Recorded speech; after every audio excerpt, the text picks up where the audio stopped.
this video is gonna add lots of value to you. So in this video, we're just talking straight cash buyer tips. How to find a cash buyer and what to say to a cash buyer. So there are free ways to find cash buyers and there are paid ways.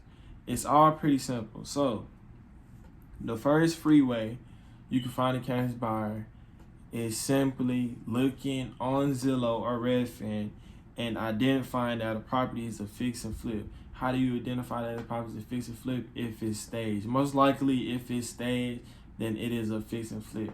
And on Redfin, you can go down and scroll and see the price history. If you see that the property was bought for $20,000, or let's say the property was bought for $50,000 the previous year. Like let's say the property was bought for $20,000 in 2018, and now it's up for $100,000.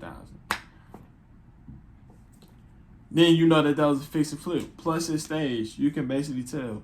Even if you can't really tell, you can still call a realtor and ask them, "Was this property fix and flip?" She's gonna ask why. Well, I'm an investor and I'm looking to reach out to other investors. That's all you have to say. She says no. Well, thank you. Like, thank you. You know what I'm saying? You have to network and wholesale. It's not scary. To me, it's not scary because the worst you can get is a no.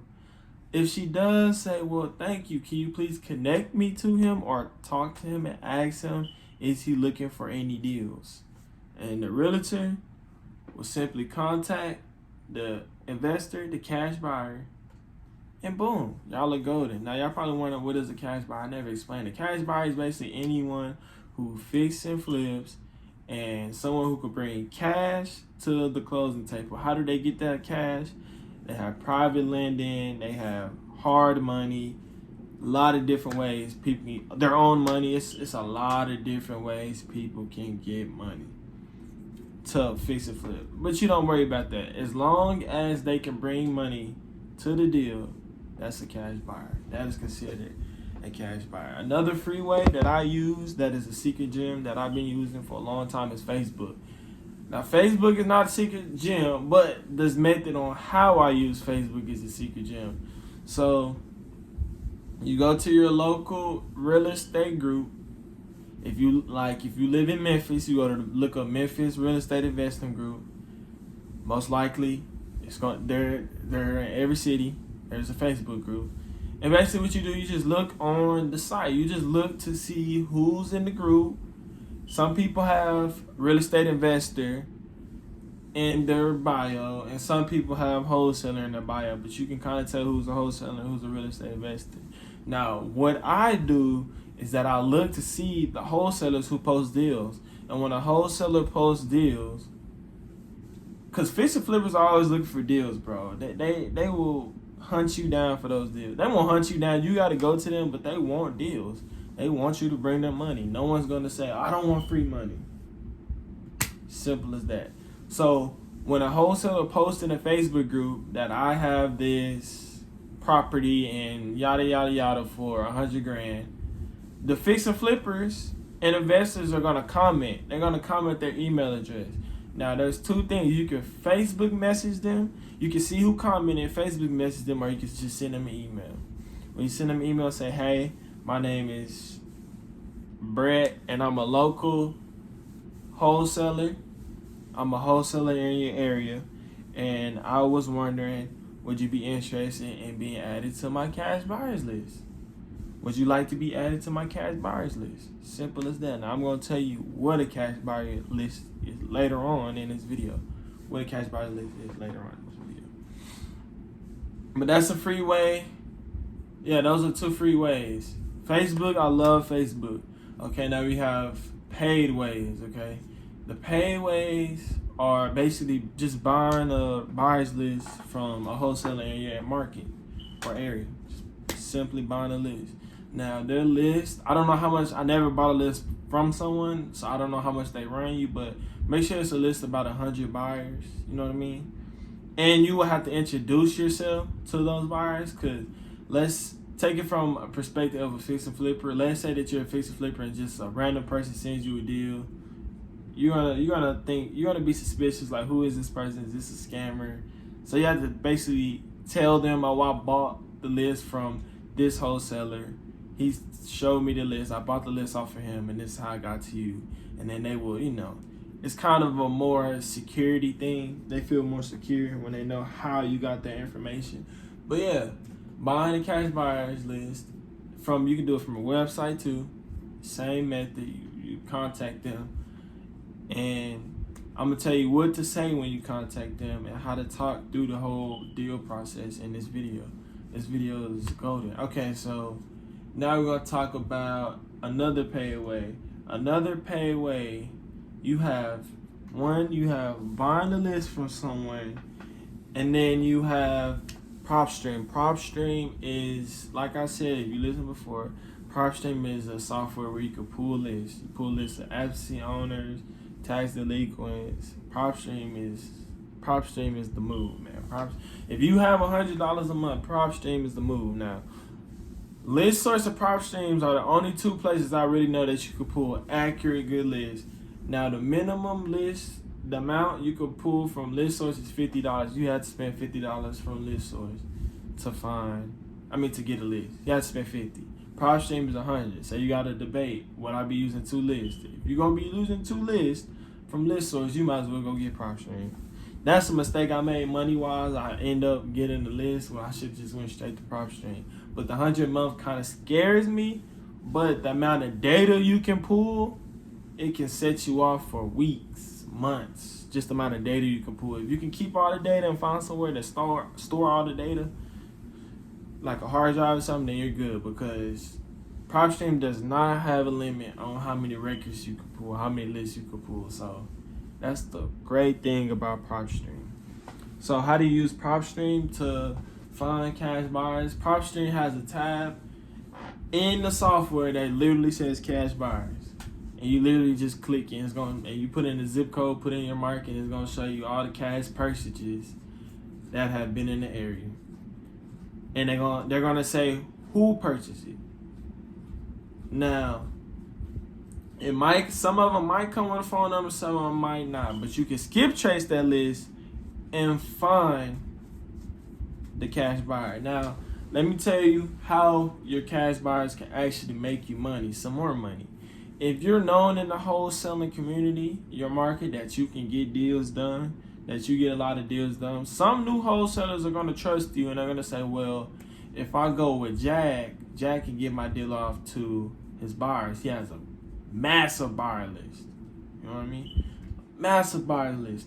Now, the way I do wholesaling, I do have a buyers list. I do have a relationship with some buyers. But I simply worry about getting the deal, because basically find someone to buy the deal is not hard. Finding someone to give them money is not hard, as long as you have a deal. Now I'm going to talk about some more tips on how to talk to cash buyers, how to deal with them, what to do. So one thing you want to do is make sure you have relationship over profit. That is one thing. You want to maximize your profits, but you also want to have a relationship. Let me tell you what I mean. So let's say you have a fix and flipper, and he buys a lot of deals from you, and then you get a deal and he's only, let's say he's offering $70,000, but you're dealing with a new wholesaler. I messed up the words. Let's say you have a fix and flipper who you've been dealing with, and he wants to buy the house that you got under contract for $70,000. But you have a new fix and flipper that you probably just met, or you posted your deal on Facebook or Craigslist, and he hit you up, and he wants to buy for $80,000. Now you can sell the deal to the new guy, or you can keep the relationship and keep building with that guy. Especially if you know that this fix and flipper, man, if I send him something, he's gonna buy it, he's gonna trust me. The relationship that you build is better for you. It's better for both of y'all, because some fix and flippers will trust that if I get a deal from Jack, just a random name, if I get a deal from Jack, I know that it's a good deal. I really don't even have to look at it. I can't even say the word. Sorry.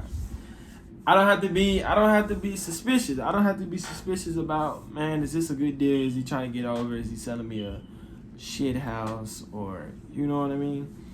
Also, Another tip is that you want to organize your deals. Once you get a deal in the contract, you want to organize your deals. What I like to do, what I advise you to do, is make a buyer's package. Basically, it'll be in a Dropbox, it'll be in a Dropbox or Google Photos. Just be a file, and you need pictures to wholesale a house, bro. You have to have pictures. Now you can either go out there if you're locally wholesaling.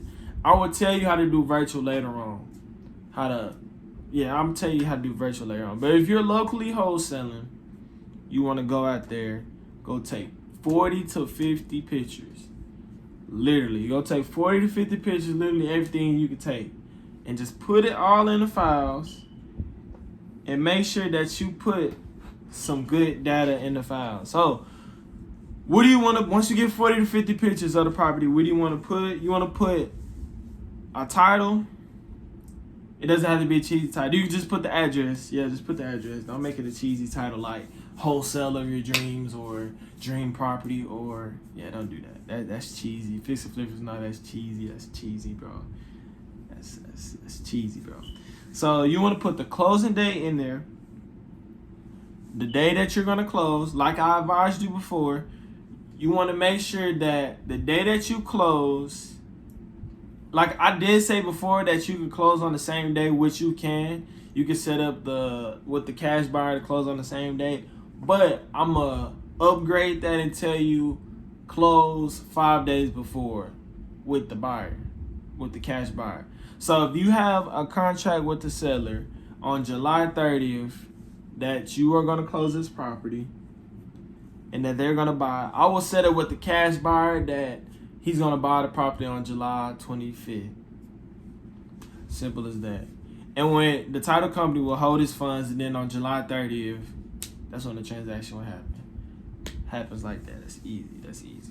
Remember that. Sorry I didn't say that last video. But back to the buyer's package. You want to have your closing date on there, the day that you're going to close this property. You want to put your asking price. Basically, how much are you asking? You want to put the estimated repair costs in there. Make sure it's estimated repair costs in there. I taught y'all how to look at a property and figure out the estimated repair costs, how to calculate it. Estimate. You want to put the beds and baths, of course, the lot size, square footage, year build, anything that is new on the property. So if you talked on the phone to the seller and he said, man, it's a new roof, new carpet, put that all in there. And you want to put in there the accessibility. So you want to put if it's vacant and it has a lockbox.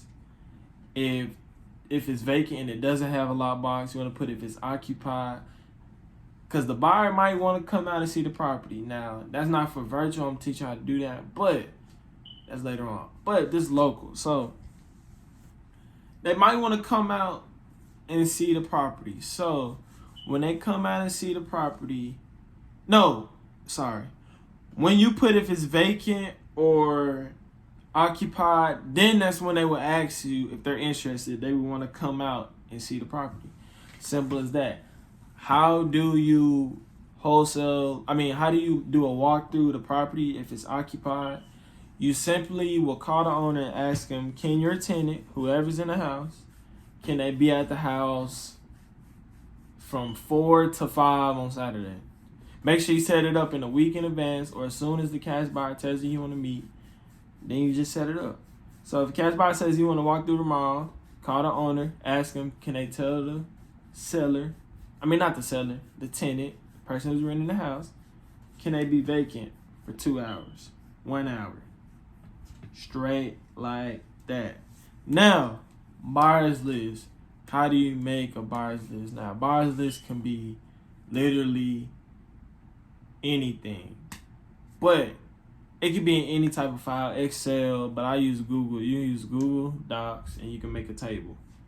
Very simple. I know 8th graders can do that. What do you need for a buyer's list? You need the name and number of the cash buyer once you meet a buyer.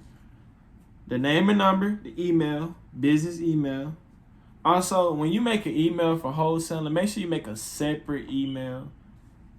You don't want, I don't know. I'll say some crazy stuff. You don't want, I don't know, just like some Keyshawn gets buckets or Keyshawn Big Key 03. Like, you just want something professional.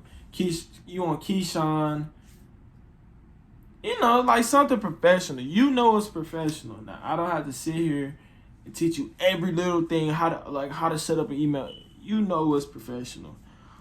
But basically, you want to ask them the name, number, get their name, number, email. You want to ask them what areas do they buy in. That's basically going to determine if he likes distressed properties, if he likes properties in the hood, if he likes luxury, if he likes, see, what properties you have, an A, B, and C, and D. A is your nice, super nice neighborhoods like Beverly Hills. Then you have B, that's under that. Then you have D. D is the hood, and then you can kind of tell what an A, B, and C neighborhood is.